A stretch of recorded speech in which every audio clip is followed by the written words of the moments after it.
Aí tem uma pergunta aqui que está linkada com o cenário de testes. A Marina perguntou quais são os tipos de teste, né, que geralmente são aplicados para uma vaga de SEO. Eu entendo que tem duas esferas. Tem testes que são técnicos, né, que pode ser, por exemplo, algum case que é apresentado, né, para o candidato desenvolver. Agora, um teste talvez mais para avaliar soft skills, que é a parte mais comportamental. Tem, por exemplo, o DISC.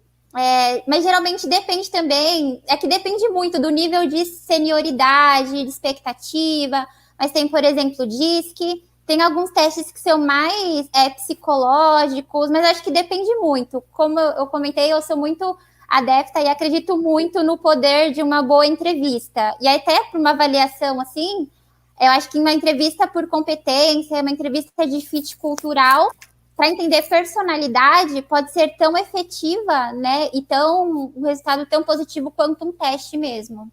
Boa. E, pessoal, dando um hack... Desculpa, Amandinha. Não, desculpa, Ju. Dando um hack só, assim, de entrevista, né? Vocês notaram que a Jennifer, ela fala em vários momentos, né? Que ela pode aplicar, talvez, um teste de DISC, né? Que é um teste psicométrico. Esse teste pode e deve ser, por exemplo, consumido por qualquer pessoa, tá? Então, você pode procurar empresas que aplicam esse teste para vocês conhecerem a persona de vocês. E aí, quando vocês forem para aquela entrevista, vocês já vão preparados, sabendo, poxa, qual o meu contexto, sabe? E não mais a empresa ter, tipo, as perguntas e as respostas sobre ti, sabe? Você já tem um monte de perguntas e um monte de respostas também sobre você. Existem vários testes que são gratuitos de DISC, né? Tem o MBTI, tem um que eu gosto muito que fala sobre sabotadores, sabe? E eles conseguem te dar várias interpretações sobre o como, até hoje, tá? Você vem se comportando, tá? Então, assim, fica a dica de hackear o processo seletivo.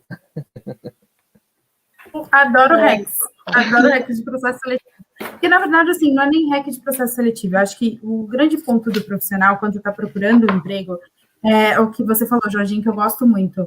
Principalmente de você saber conectar as suas histórias, né? E se elas forem verdadeiras, você conecta com uma facilidade muito grande, independente se você vai ficar nervoso, nervosa, enfim. Acho que a gente está num outro contexto hoje, né, de seleção, né, de profissionais, a gente tem muitos autodidatas, inclusive, acho que aquilo que você falou da faculdade é muito importante, porque SEOs, em suma, isso aí eu acho que fica para deixar até todo mundo tranquilo que está assistindo a live, SEOs, em suma, nem sempre vem de faculdade de tecnologia, gente. Assim, a gente tem vários casos aqui, inclusive no SEO de Pijama, que estão em faculdades diferentes. Tem gente que não fez faculdade e tá tem pessoas tudo que vêm bem. de linguística, né? Linguística, tem gente que veio assim, tem gente que tem background como eu sou analista de sistemas, mas eu também fiz história. O Madden, se eu não me engano, o Madden também fez história, que sempre está com a gente aqui no SEO de Pijama e também fez outros cursos. Então, assim, tem cursos livres, você tem cursos que você tem na Alura, você tem lá no Coursera, enfim, estou fazendo propaganda, gente, mas é porque é legal divulgar, né, para a galera que é o curso mais baixo, tem cursos livres, que são legais.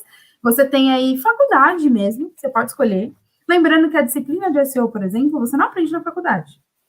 Então, eu fiz análise de sistemas e eu tenho amigos que trabalham em desenvolvimento também, e eles nunca viram nada de SEO na faculdade.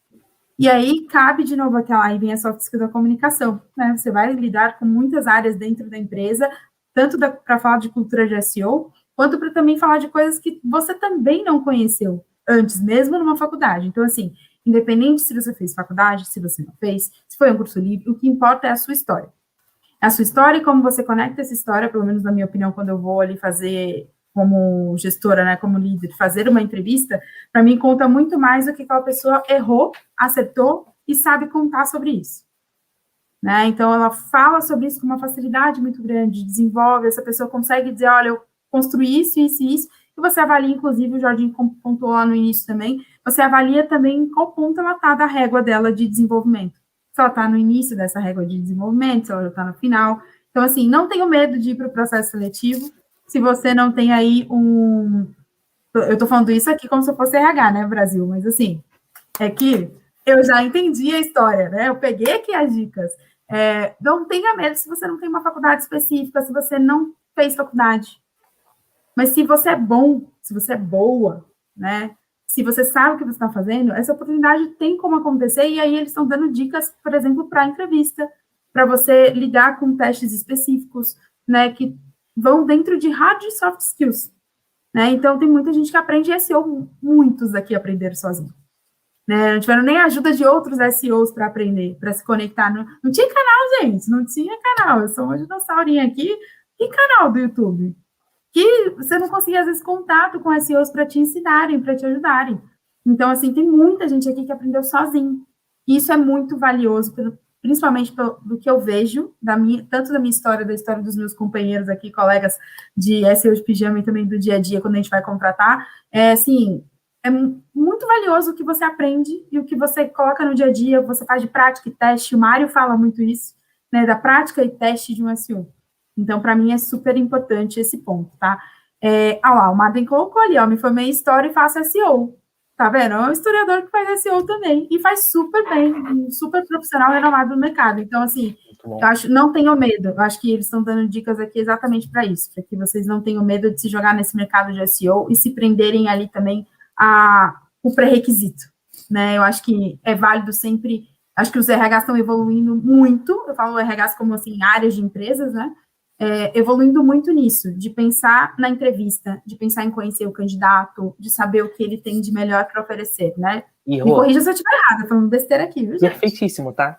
E cada vez mais eu consigo me deparar com pessoas líderes, né, com liderança, falando assim, cara, eu vou comprar esse potencial. Então, poxa, aquela pessoa ali não cumpre todas as hard skills que eu tenho, mas, cara, ela tem todos os valores que eu admiro, tem todas as competências, as soft skills que eu acho que fazem sentido pro meu time, então eu vou comprar aquele potencial ali, sabe? Aí a pessoa vai e traz essa pessoa que não é técnica suficiente ainda para dentro do time, mas a gente escala aquela potência, sabe? E aí cabe, tipo, a gente liderança e a gente de people, né, entender como ter um onboarding foda para conseguir, uma vez que a pessoa sabe que aquela pessoa vai entrar na empresa e ela não tem todas as hard skills suficientes, ou como que a gente vai tracionar aquela pessoa, sabe? Com feedback claro desde o momento, fala assim, ó, poxa, Júlia, você vai entrar, tá? Mas, ó, a gente observou que você precisa estudar isso, isso, isso aqui. Tem esse curso aqui que é gratuito, vai lá e começa a fazer. É bom, né, quando brilha os olhos. Né? Cara, faz total sentido. E isso que você falou linka muito, assim. Por exemplo, o cara não tem algumas habilidades técnicas, mas ele pode ser muito bem treinável, ele pode aprender em um tempo muito curto. Então, assim, o fato dele ter o brilho nos olhos e ele ter todas as competências soft skills é um caminho muito legal. E se ele faltar ali 2 técnicas, ele pode aprender. Se ele for autodidata, melhor ainda, ele aprende rápido e você pode colocar um tech lead para ajudar ele, né? Então ele vai ter uma curvatura de crescimento muito rápida. E ele vai ser um ótimo profissional pro squad. Sim, sim. Ô Newton, sabe que tipo, tem um pouco de ranço desse brilho no olho, né? Porque, em contrapartida, o brilho no olho é muito bom. Mas tem liderança que chega assim pra mim e fala assim, pô, Jorge, eu não gostei da pessoa, não, porque ela não tem brilho no olho. Define o que é brilho no olho, porra. Muito bom, perfeito. Não, total. Eu queria trazer um caso pessoal meu. O meu primeiro estágio foi como web designer, depois de estar ali na faculdade de design, e eu consegui a vaga porque eu falei, eu não sei, mas eu aprendo. Eu falei literalmente isso na entrevista.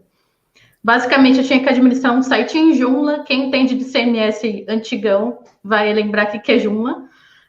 Eu sabia HTML e programava na unha os sites, mas eu nunca tinha mexido com CMS. Mas eu falei, me dá que eu aprendo, daí eu consegui a vaga. Então, acho que esse tipo de atitude, você ser transparente, também faz total sentido dentro de uma entrevista.